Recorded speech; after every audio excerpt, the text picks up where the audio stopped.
Hey, how's it going, everyone? Today we're going to be talking about. Ah, oh, whoa. I guess this chair's not very good for my back. That was weird.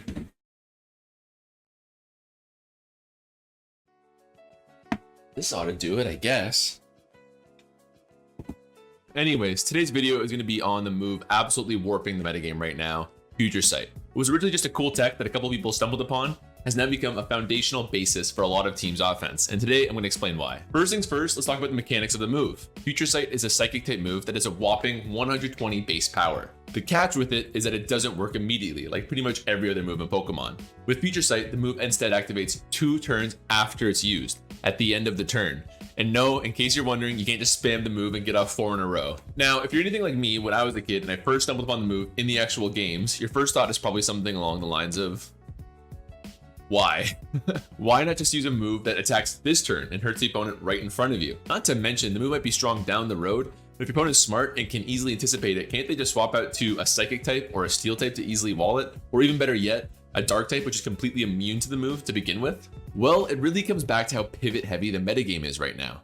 Because if I had to describe competitive Sword and Shield to an outsider, at least the current singles meta, I describe it as a metagame defined by its pivoting. With the proliferation of heavy duty boots and regenerator and pivoting moves like flip turn, teleport, U-turn, even volt switch, Pokemon are constantly shifting in and out of the battle, and it's hard to judge who you're going to be up against at the end of the turn. Future Sight is rare because it gives you control over those constant pivots, and here's how. Let's say your opponent has a Toxapex that's just wreaking havoc on your team. It seems like you can't break through it no matter what you do. Even your dedicated choice locked wall breakers can't seem to crack the thing, because when it comes in, and even if you get the prediction right when it comes in, the opponent recognizes that it's choice locked and it swaps right back out to a safe Pokemon on that turn. The worst thing is that this Toxapex player isn't really punished for this entire exchange because he gains 1/3 of its health back from Regenerator. So you, being a smart player with a bit of Future Sight, decide to put a Reuniclus on your team to help you beat the Toxapex. Because first of all, Reuniclus can swap into Toxapex super easily because its Magic Guard ability means it isn't affected by any status or hazard chip. And Scald Burns don't affect its attacking power like it would with a physical attacker. Now, your opponent is very likely going to swap out here because Reuniclus is hella strong and can easily one-hit KO any Toxapex with any psychic move. But even if they don't, it doesn't matter because the Pex can't really touch Reuniclus like I just described. So in this situation, your best move is to actually use Future Sight. Then you can react to what your opponent does and go to a safe Pokemon. Let's say they go to a specially defensive Heatran, which is a good counter to Reuniclus. So you, in turn, can then go to your Urshifu Rapid Strike. Now your opponent is in an absolutely terrible position. If they keep the Heatran in, they'll be easily knocked out by their Urshifu. And their Toxapex, who would normally wall the Urshifu Rapid Strike with ease, is now a completely unsafe option with the looming Future Sight in the back. The situation is just like forking someone in chess, and your opponent is forced to decide which of their 2 pieces they want to keep. And situations like these are already good to begin with, if you can pin your opponent down and force a free pawn, or in this case it would be like a free sack. But they're even better in situations where you can force 2 critical pieces, like a Rook or a Bishop, or in this case, a Heatran or a Toxapex. Because that means no matter what, a linchpin in your opponent's game plan is going to be gone. It might seem difficult to manipulate your opponent into these situations, but once you wrap your head around it, it really isn't so bad. The move hits so hard that oftentimes your opponent is really forced to go to a Dark type or Steel type to resist the Psychic, which makes coordinating the move with a fighting type extremely handy. In fact, the combination of the move with powerful fighting type Pokemon like Urshifu is a pretty major reason why the move has become especially dominant in the current metagame. Defensive Pokemon that can normally just avoid being 2-hit KO'd, like Clefable or Buzzwole versus Urshifu, are pushed right over the line by the addition of Future Sight.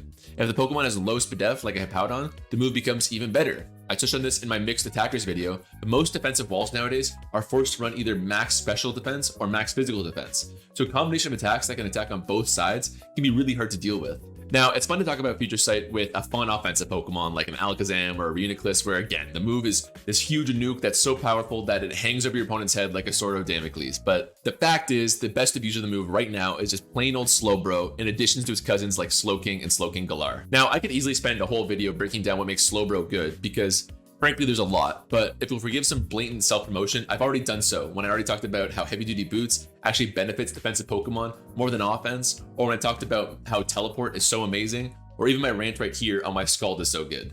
And honestly, I'm pretty overdue on a video about Regenerator too. All of these factors combine with Slowbro's strong defensive stats and typing to create a wonderful defensive pivot that can swap in and out of several good matchups and back out again with no consequences. But when you add Future Sight to the Slowbro mix, it becomes even better. Now Slowbro can swap in on a strong physical attacker, force them to swap back out with the threat of a burn, rip a big future sight, and then teleport out to give yourself a really easy time selecting a matchup that best forks your opponent like we discussed. And once again, thanks to heavy duty boots and regenerator, Slowbro is barely taking any net damage from this whole exchange. When you combine the ease of that sequence with how easily Future Sight helps you in securing critical KOs against big opponent walls, it's no wonder that it's gone from a meme move consideration to one of the most defining offensive strategies of the current metagame. So yes, if you're curious why Slowbro and all of his cousins have jumped up in usage lately, look no further, because Future Sight is an amazing concept that really shows off the creativity of the Pokemon metagame, and it's definitely here to stay.